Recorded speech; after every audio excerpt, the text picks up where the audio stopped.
The Martinez Technology headquarters gleamed in the morning sun, 40 stories of glass and steel rising above downtown San Francisco. I stood in my father's office, staring out at the city sprawl while he delivered the news that would change everything.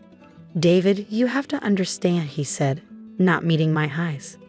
"The board needs someone with more traditional qualifications." Traditional qualifications? I turned from the window, my voice tight. "I have a PhD in computer science from MIT. I've developed 3 of our most successful security protocols. And Michael has an MBA from Harvard." My father countered, shuffling papers on his desk. "He understands the business side, the financial aspects." Michael, my cousin, who'd spent more time networking at country clubs than learning about technology, who'd never written a line of code in his life, and now he was taking my position as Chief Technology Officer. "This is about the quantum encryption project, isn't it?" I asked quietly. Dad's shoulders tensed. "Your ideas are too experimental, too risky. Michael has a solid plan for conventional security solutions that our clients understand. Conventional solutions won't protect against quantum computing threats," I argued. "Within 5 years, every current encryption method will be obsolete. My system is theoretical and untested." He cut me off. "The board has made their decision. Michael takes over next week." I stood there, absorbing the betrayal. I'd spent the last 3 years developing a revolutionary quantum-resistant encryption system. While other companies focused on conventional cryptography, I'd seen a future where quantum computers could break any traditional security measure in seconds. "And what position are you offering me instead?" I already knew the answer. "Michael thinks you do well in product support." Under his supervision, of course. Product support. A glorified help desk role, reporting to my younger cousin. The same cousin who used to beg me to help him with his basic programming homework. "I see." I reached into my pocket and pulled out a USB drive. "Here's my final report on the quantum encryption project. Everything we've developed so far." Dad took it, looking relieved that I was being reasonable. "Good. You'll help Michael understand the technical details during the transition." "No," I said quietly, "I won't." He looked up sharply. "David, I quit." The words hung in the air between us. My father's face reddened. "Don't be dramatic. This is your heritage, your future." "My heritage?" I laughed without humor. "Grandfather built this company on innovation, on seeing beyond the conventional. He would be ashamed of what you've turned it into." "How dare you?" "I'll have my resignation letter on your desk in an hour. Good luck explaining to the board why your top developer left just as quantum computing threats are becoming real." I walked out, leaving him sputtering. In my own office, soon to be Michael's, I began systematically transferring files, carefully staying within the bounds of my employment contract. The core quantum encryption research was my personal intellectual property, developed mostly in my own time. They'd realized that too late. A soft knock at my door made me look up. Anna Chen, my lead developer, stood there looking worried. "Is it true?" she asked. "Michael's taking over." I nodded. "And I'm leaving." She closed the door and lowered her voice. "What about the project? We're so close to a breakthrough." "I know." I glanced at my screen where complex quantum algorithms scrolled past. "How would you like a new job?" Her eyes lit up. "You're starting something." "Not here. Not now. But soon." I handed her a card with only a phone number. "If you're interested, call this in 2 weeks." By the time I finished cleaning out my office, the news had spread. Developers stopped by, some offering sympathy, others looking panicked about their project's future. Michael swaggered past my door twice, already measuring for new furniture. I left Martinez Technology for the last time at sunset, carrying a small box of personal items. My encryption research, the real breakthrough work, was secured elsewhere, along with the true quantum algorithms I'd never shared with the company. That night, in my apartment overlooking the bay, I made 2 calls. The first was to Dr. Sarah Wong at the National Security Agency's Quantum Computing Division. "We've been discussing my research for months. I'm out," I told her. "They chose conventional security over innovation." "Their loss," she said immediately.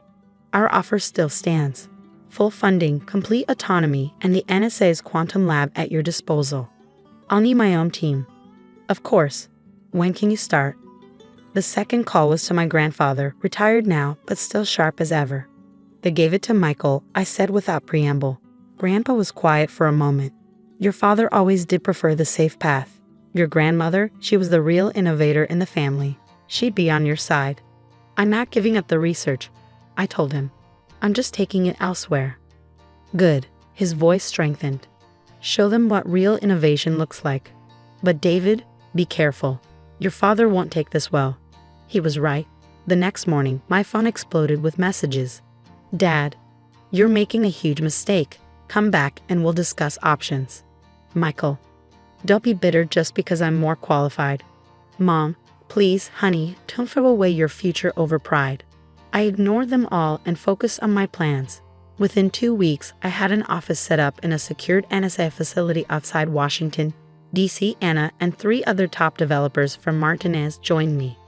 Dr. Wong gave us access to the most advanced quantum computers in the world. We worked in complete secrecy. As far as the tech world knew, I'd taken a research position at a minor university. Martinez Technology announced Michael's promotion with great fanfare, their stock price rising as he promised reliable, proven security solutions.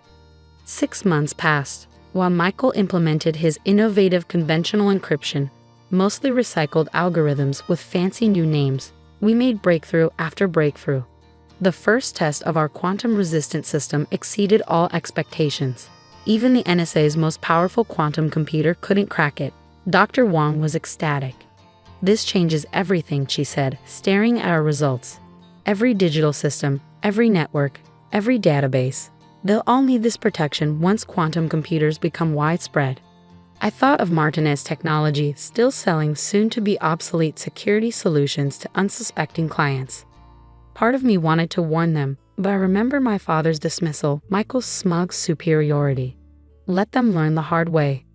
1 year into our research, the quantum computing threat became real. Google announced a breakthrough, a quantum processor that could break traditional encryption in hours instead of years. The tech world panicked. Security stocks plummeted. Martinez Technology's stock dropped 40% in a single day. My father appeared on CNBC, sweating as he assured investors that their security solutions were adequate for current threats. I watched the interview from my office, where we were putting the finishing touches on our quantum-resistant encryption system. Anna brought in champagne. Ready to show the world what real innovation looks like? She asked. I shook my head, smiling. Not yet. First, let's watch them realize how badly they need us. The next few months were chaos in the tech security industry. Major companies discovered their encryption could be broken by emerging quantum systems. Banks, governments, and corporations scrambled for solutions. Martinez Technology, under Michael's leadership, announced a quantum security initiative that was nothing more than minimally modified classical encryption. Their stock fell another 30%. Then we made our move. The NSA publicly announced a breakthrough in quantum-resistant encryption, developed by a classified research team. They would license the technology to private companies for implementation. Every major tech firm bid for the license, including, ironically, Martinez Technology. I sat in on their presentation, hidden behind mirrored glass as Michael fumbled through technical questions he couldn't understand. My father looked considerably grayer than when I'd left, the strain of their failing security division showing on his face. Why should we choose Martinez Technology? Dr. Wong asked them. Your company has shown little innovation in quantum security. We have a proud history of security solutions, my father began, but Michael interrupted. And we recently hired a quantum computing expert from IBM, he boasted. Dr. Harrison will lead our implementation team. I had to bite back a laugh. Dr. Harrison was known in the field for his skepticism about quantum threats. Another conservative choice, another step backward. After they left, Dr. Wong turned to me. Ready to reveal yourself as the project leader? I thought about it. The temptation to see their faces when they realized the truth was strong. But I had a better idea. Not yet, I said. First, let's make them beg for our technology. Then we'll show them who really owns the future of security. Back in my office, I pulled up the preliminary patent applications for our quantum encryption system. Soon, very soon, Martinez Technology would discover that their industry's salvation came from the person they dismissed as unqualified. But first, They would learn just how vulnerable their conventional wisdom had left them and their clients. I opened my laptop and began typing a message to Dr. Wang, outlining the next phase of our plan. On my screen, quantum algorithms danced, protecting secrets in ways my father and Michael could never understand. They'd wanted traditional qualifications. I'd given them a quantum revolution instead. The quantum security crisis hit faster than anyone predicted. 3 months after our meeting with Martinez Technology, a Chinese quantum computer successfully broke a major bank's encryption in just 6 hours. The global financial system trembled. I watched from my NSA office as the drama unfolded. Markets crashed, tech companies panicked, and Martinez Technology's quantum security initiative was exposed as the empty promise it was. "You need to see this," Anna said, rushing into my office one morning. She pulled up a live stream of a Martinez Technology emergency board meeting. Michael was sweating under the board's questioning. "Our enhanced encryption protocols were just breached by a university quantum computer," a board member cut in. "Our biggest clients are threatening to leave. What's your solution?" My father jumped in. "We're in negotiations with the NSA for their quantum-resistant system." Along with every other tech company in the country, another board member snapped. "And from what we hear, we're not even in the top 5 contenders." I smiled. They didn't know that I personally ranked their proposal dead last. "David," Dr. Wang appeared in my doorway. "It's time." I nodded. We prepared for this moment meticulously.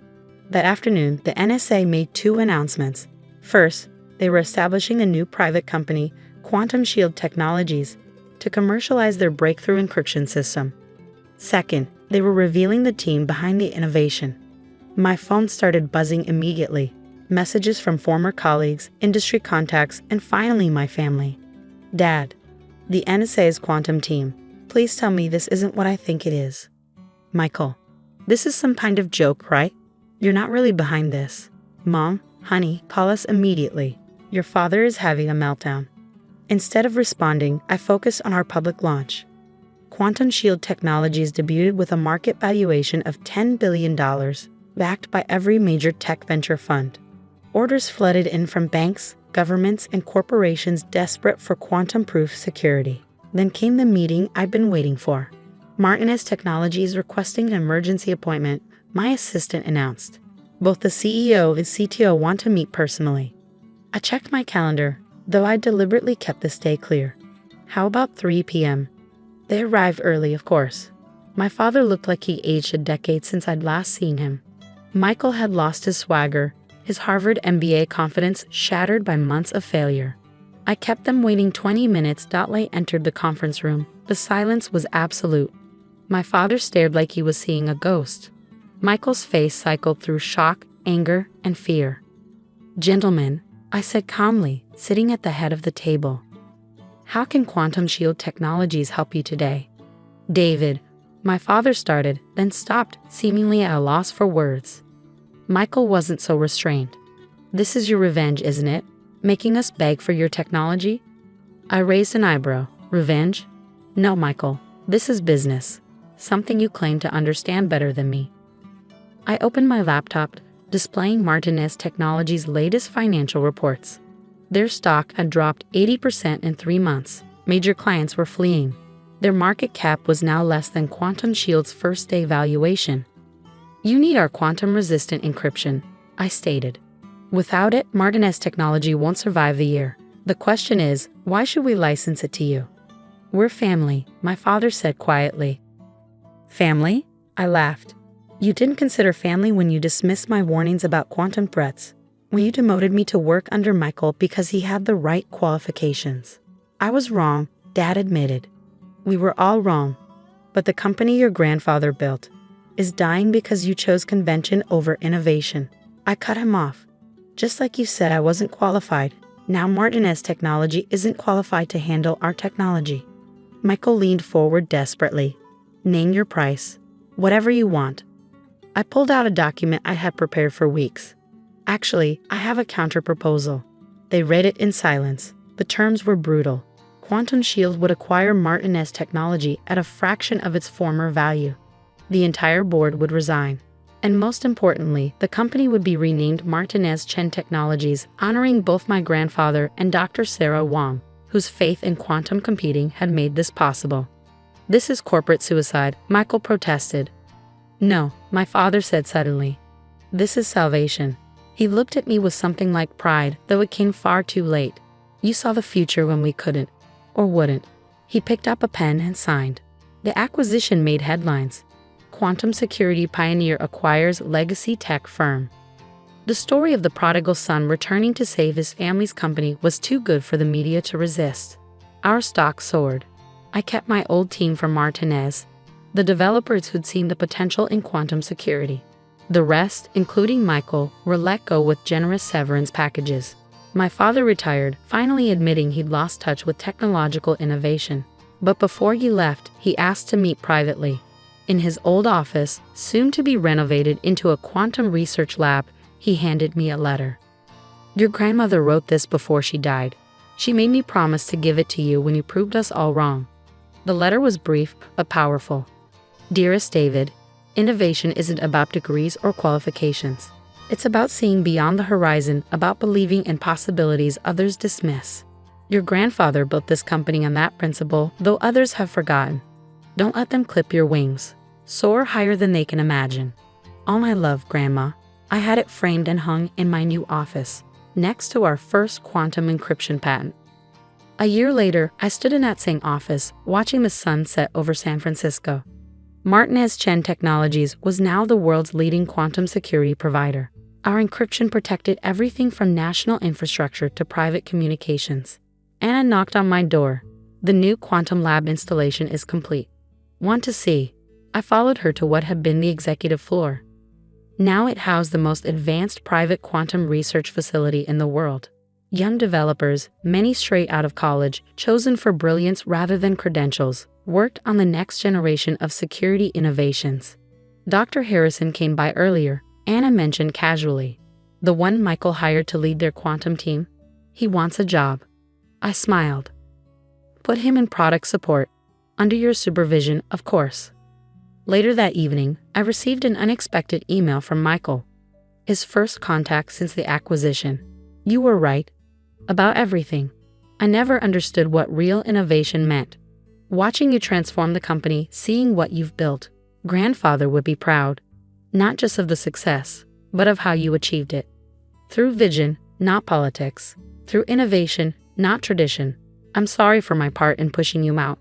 Though maybe it was for the best. You built something far beyond what Martinez technology could have become." Michael. I thought about responding, but instead turned back to my work. On my screen, new quantum algorithms promised even greater breakthroughs. The future wasn't in corner offices or business school credentials. It was in seeing what others couldn't or wouldn't see. My grandmother had understood that. Now finally, so did my family. A notification popped up. Another major bank's encryption had been broken by quantum computers. Their stock was plummeting. But they were already calling, desperate for our protection. I typed a quick message to Anna. "Ready for the next revolution?" Her response came immediately. "Born ready, boss. What's next on the horizon?" I smiled, looking out at the city lights. The quantum age was just beginning, and we were leading the charge. Not bad for someone they said wasn't qualified. Sometimes the best revenge isn't proving others wrong. It's proving yourself right so thoroughly that they have no choice but to acknowledge it. And as I watched our quantum computers process impossible calculations, protecting the digital world from threats most couldn't even understand, I knew we'd done exactly that. The end. The elegant dining room of the Harrison family mansion felt suffocating as I sat across from my sister Emma, watching her perfectly manicured fingers trace the rim of her wine glass. Our monthly family dinners had become an exercise in endurance, each gathering a fresh opportunity for her to remind everyone of my apparent failure. "So Sarah," Emma's voice carried that familiar note of condescension, "still running that little vintage clothing shop downtown?" I took a slow sip of water, hiding my smile. If only she knew that little shop was just a hobby, a front for my real empire. Yes, Emma. Still there. My parents exchanged that look I'd grown accustomed to over the years. a mixture of disappointment and resignation. In their eyes, I was the daughter who had thrown away a promising future in finance to play shopkeeper. You know, Emma continued, reaching for the crystal decanter, my tech startup is really taking off. We're meeting with a major investor tomorrow. One of those mysterious Silicon Valley types who practically owns half the tech world. She paused for effect. The kind of success you could have had if you'd stuck with your MBA instead of this. I thought about the stack of investment proposals sitting on my desk at Vertex Ventures, my private equity firm that managed over $12 billion in tech investments. Emma's startup was just one of hundreds seeking funding this quarter. She had no idea she'd be pitching to me tomorrow, or rather to Alexandra Stone, the reclusive founder of Vertex. Not everyone needs to run a tech company to be successful. Emma, I replied mildly, passing the bread basket to our father. She laughed, that sharp, dismissive sound I'd heard so many times before. Of course not. Some people are content with smaller dreams. Our mother jumped in, ever the peacekeeper. Emma dear, perhaps we could talk about something else. Sarah's shop is quaint, and she seems happy. Quaint. The word echoed in my mind as I thought about the meeting scheduled for tomorrow. Emma would walk into my sleek downtown office, expecting to meet the legendary Alexandra Stone, never suspecting that her failure of a sister was the billionaire investor she'd been desperate to impress. I hadn't planned it this way. 10 years ago, when I left my promising career in investment banking, my family thought I was having a breakdown. The truth was, I'd seen an opportunity they couldn't understand. While working at Goldman Sachs, I developed an algorithm that could predict market trends with unprecedented accuracy. Instead of sharing it with my employers, I quit, sold everything I owned, and started trading with my own money.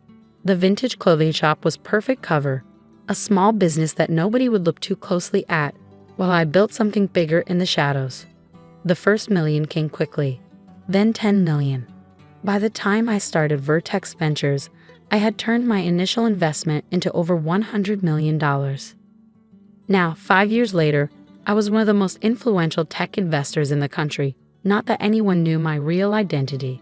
Tell us more about your startup, Emma, our father encouraged, beaming with pride. Sarah, you could learn something here. Emma straightened in her chair, practically glowing. Well, we developed a revolutionary AI platform for predictive analytics.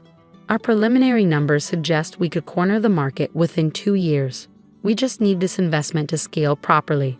I nodded, thinking about the flaws I'd already spotted in her business plan. Her company's algorithm was derivative, their market analysis superficial. Tomorrow's meeting would be interesting.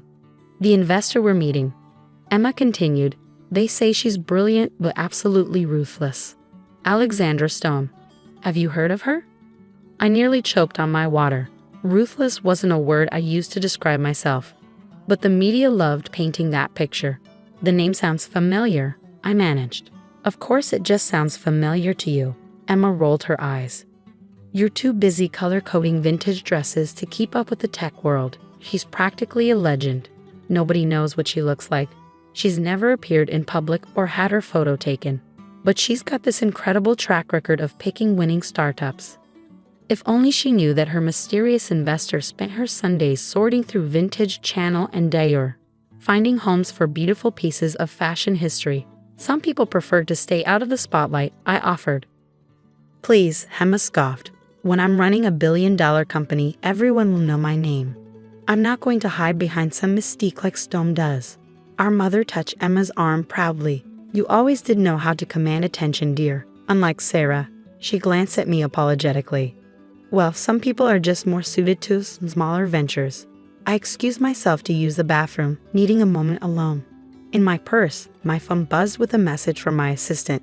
Ms. Stone, final background checks on Harrison Tech completed. Several red flags in their financial projections. I typed back quickly, meeting still on for tomorrow. I want to hear their pitch. When I returned to the dining room, Emma was showing everyone her company's website on her tablet. See, we've already got interest from major players. Tomorrow's meeting is just a formality, really. I mean, who wouldn't want to invest in this? I thought about the 3 other AI companies in my portfolio that were light years ahead of Emma's technology. It looks interesting, I said diplomatically. Interesting? Emma's voice rose slightly. It's revolutionary, but I wouldn't expect you to understand. How's the vintage handbag business going? Actually, I smiled. I just acquired a rare 1956 Hermes Kelly bag. The previous owner was a tech executive who lost everything in bad investments. Interesting story, really. Emma missed the warning in my words, too caught up in her own narrative. Well, after tomorrow, I'll be able to buy all the designer bags I want. Not secondhand ones, of course. As dessert was served, I watched my sister hold court, detailing her plans for after she received her investment. A mansion in Pacific Heights, a private jet, a yacht, perhaps. Our parents hung on every word, occasionally glancing my way with pity. I thought about my penthouse overlooking the bay, the private island I bought last year, the fleet of cars I rarely used. None of them knew. None of them had ever bothered to look past the surface of my little shop to see what I was really building. I should head out, I said, standing up. Early day tomorrow. Got a shipment of vintage dresses coming in. Emma smirked. While you're sorting through old clothes, I'll be securing my future. Don't worry though, once I'm successful, maybe I'll let you handle my dry cleaning.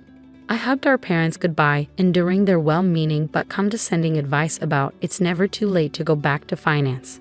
As I walked to my car, a deliberately modest Audi rather than the Bentley parked in my garage at home, I couldn't help but smile.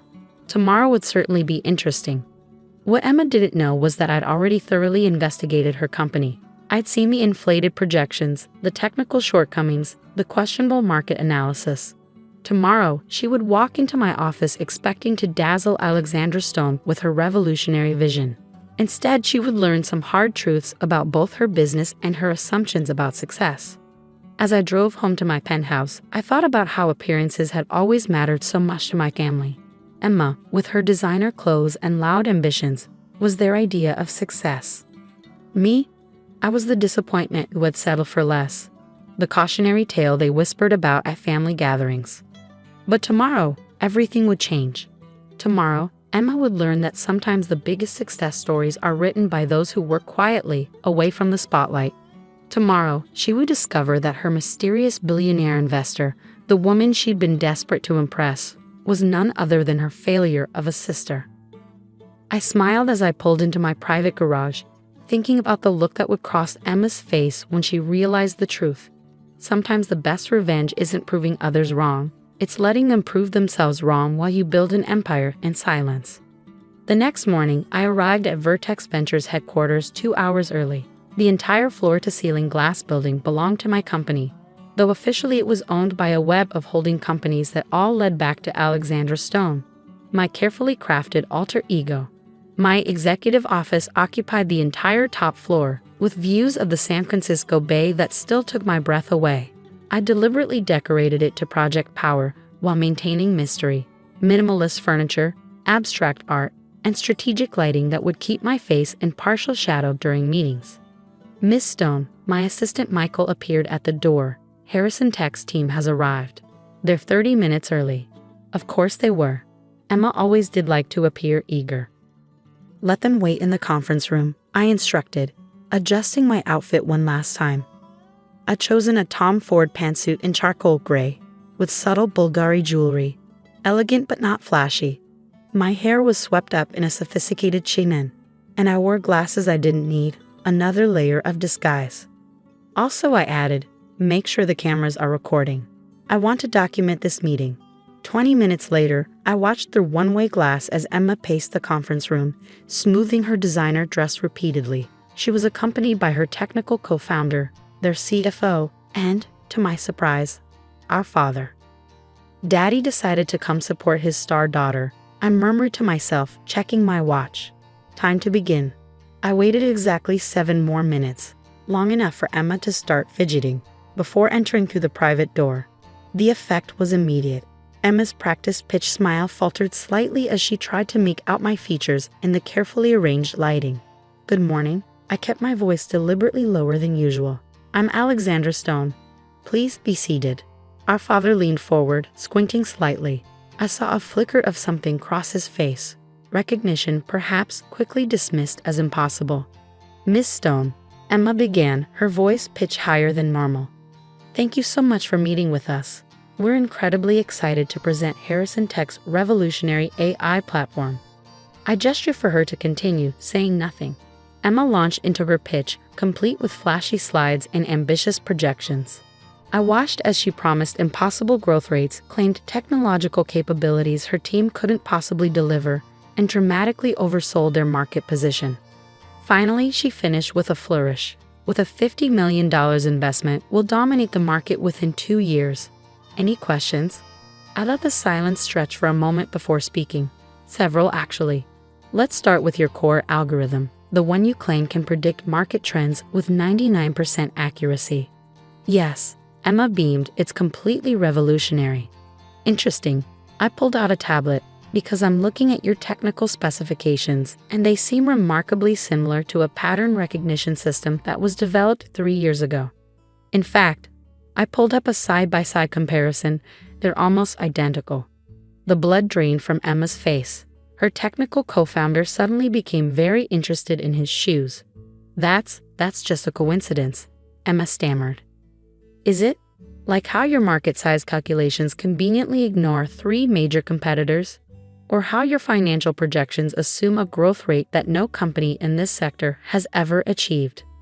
Our father cleared his throat. Now see here, Ms. Stone. No, Mr. Harrison, I cut him off. You see here. I stood up, walking around to their side of the table. Your daughter's company has inflated every metric, oversold every capability, and essentially created a fantasy wrapped in technical jargon and pretty graphics. Emma's lips trembled. You don't understand. Actually, I understand perfectly. I reached up and removed my glasses, stepping fully into the light. I understand exactly who you are and how you operate, Emma. The room fell silent. Emma's mouth opened and closed wordlessly. Our father gripped the table edge so hard his knuckles turned white. Sarah, he whispered. Surprise? I smiled, not entirely kindly. The mysterious Alexandra Stone, the billionaire you've been so desperate to impress. She's your little sister who runs that tiny vintage shop. Emma shot to her feet, her chair clattering backward. This is impossible. You're nothing. You sell used clothes. No, Emma. I run a $12 billion investment firm. The vintage shop is just a hobby, something I love doing when I'm not managing one of the largest tech portfolios in Silicon Valley. Our father found his voice. But how? I walked back to my side of the table, enjoying the shift in power. Remember when I quit Goldman Sachs? Everyone thought I was having a breakdown. The truth is, I developed an algorithm, a real one, not the copied version your company is trying to pass off as innovation. I used it to trade my own money, built it into a fortune, and then started Vertex Ventures. Why didn't you tell us? Our father asked, his voice small.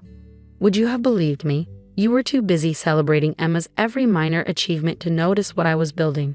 I turned to my sister. By the way, those market trends you claimed to predict last quarter, you got them from one of my subsidiary company's public reports. Emma sank back into her chair, her perfect facade crumbling. So you brought us here just to humiliate me? No, I sat down again. I brought you here because you need to learn some hard truths. Success isn't about appearing successful. It's about building something real, something valuable. Your company, as it stands, is smoke and mirrors. What are you going to do? Emma whispered. Tell everyone. Ruin me? I pulled out a folder and slid it across the table. Actually, I'm going to offer you a choice. Option 1. I expose the flaws in your business and you face the consequences of your deception. Option 2. You accept a smaller investment, $5 million, not 50, with the understanding that you'll rebuild your company the right way, with proper oversight, real innovation, and no more shortcuts. Our father reached for the folder with trembling hands. You'd still invest? After everything? Family is family, I said simply, even when they've spent years mocking your choices. Emma was crying now, her expensive mascara leaving black trails down her cheeks.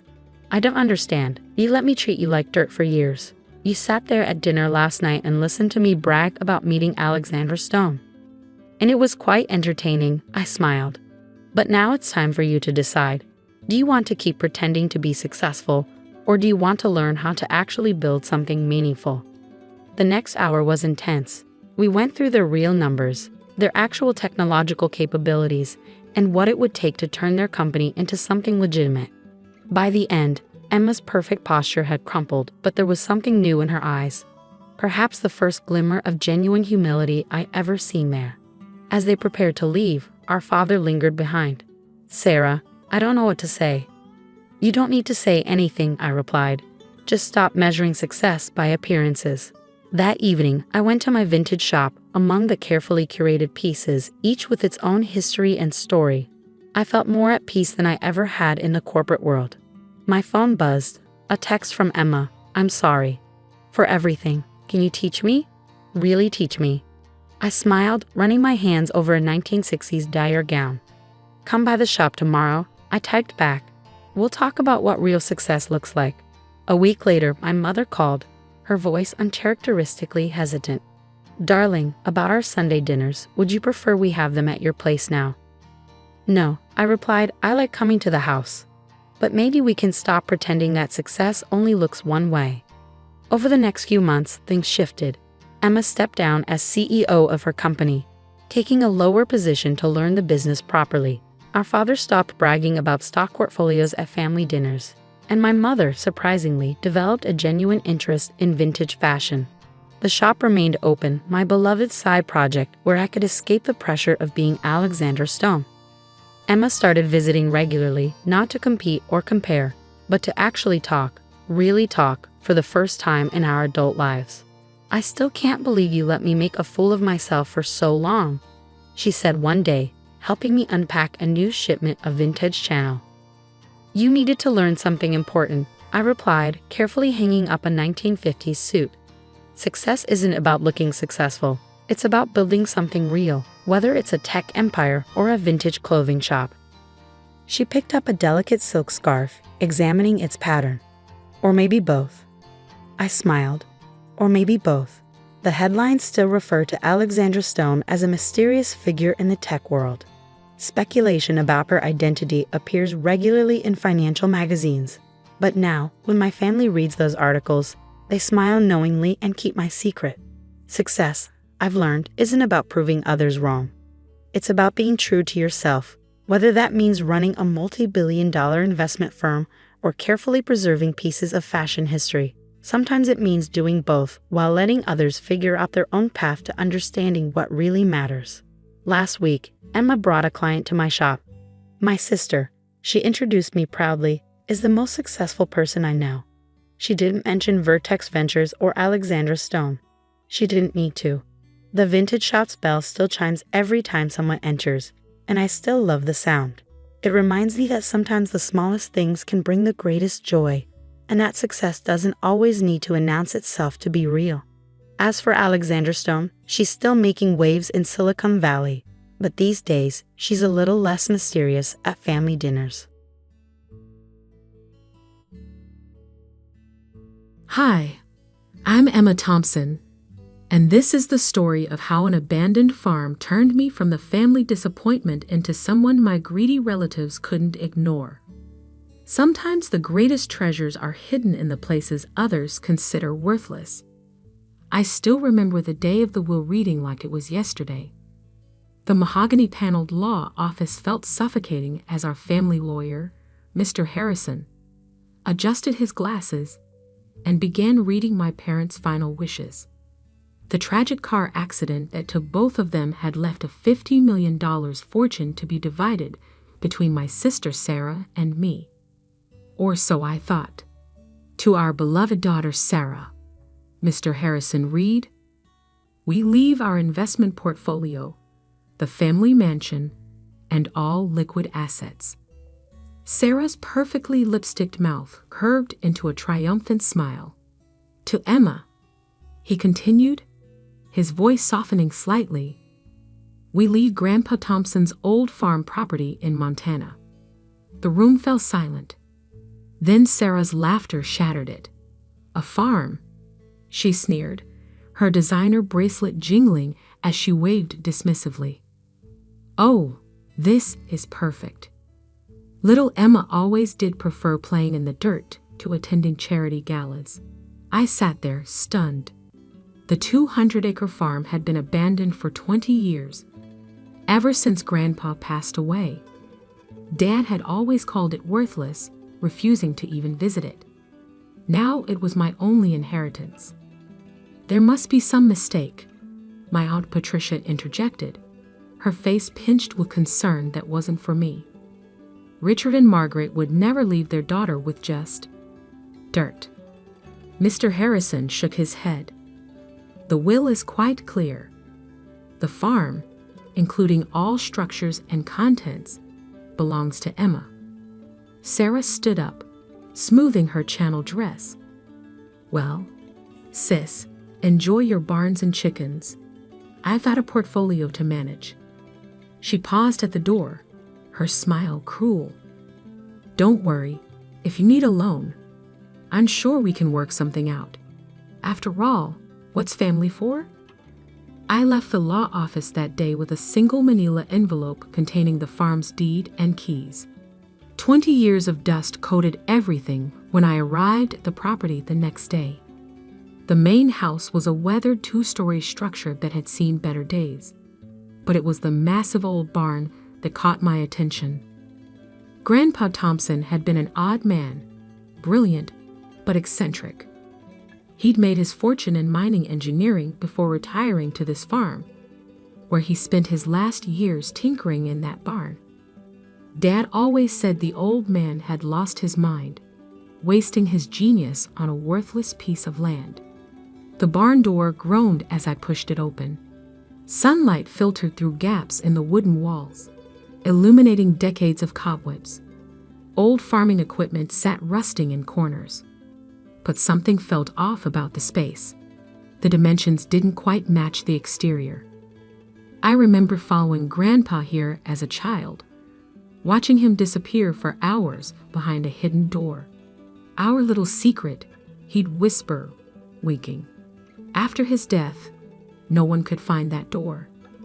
Dad searched briefly before declaring it another of his father's delusions. But I remembered. 3 taps on the north wall, then pushed the 4th board from the bottom. My hands trembled as I followed the long-forgotten pattern. Click. A section of wall swung inward, revealing a staircase descending into darkness. My phone's flashlight illuminated the way down to a massive underground room. What I saw inside made my heart stop. Covering the walls were detailed geological surveys, mining charts, and chemical analyses.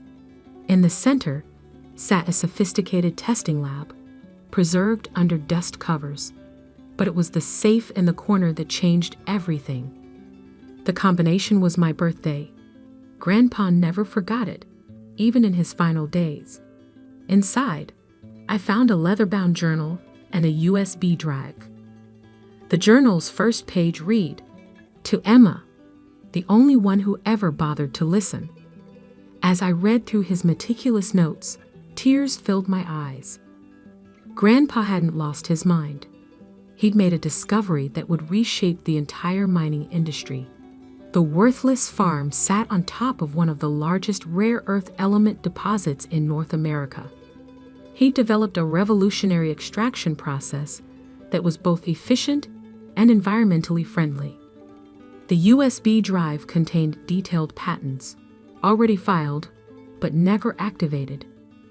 Grandpa had been waiting for the right moment, and the right person, to bring his discovery to life. My hands shook as I realized what this meant. The farm wasn't worthless. It was worth billions. But I knew that if my family found out, they'd try to take it from me. Sarah would hire the best lawyers, claim I wasn't competent to handle such a discovery. I needed to move carefully, protect myself before anyone realized what Grandpa had left me. I spent that night in the old house, reading through every page of his journal.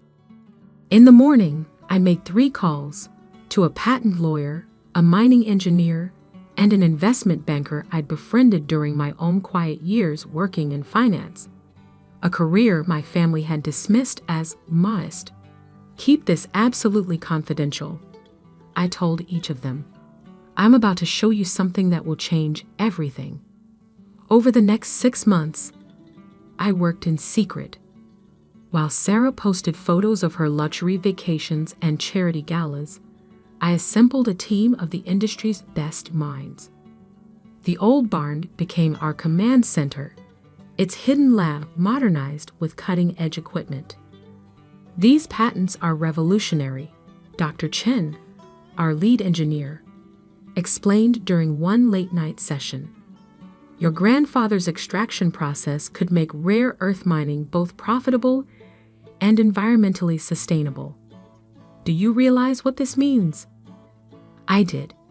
With the growing demand for rare earth elements in everything from smartphones to electric vehicles, we were sitting on a gold mine. Literally and figuratively. We'd incorporated Thompson Sustainable Resources quietly through a series of shell companies. I used my savings from years of careful investing to fund initial operations. Every step was calculated to keep my family in the dark. Then came Sarah's wedding, a lavish affair at the family mansion. I almost didn't attend, but I knew my absence would raise questions. "Oh, Emma," Sarah exclaimed with false warmth when I arrived. "How's farming going?" Her new husband, a hedge fund manager, snickered. "It's quite educational," I replied mildly.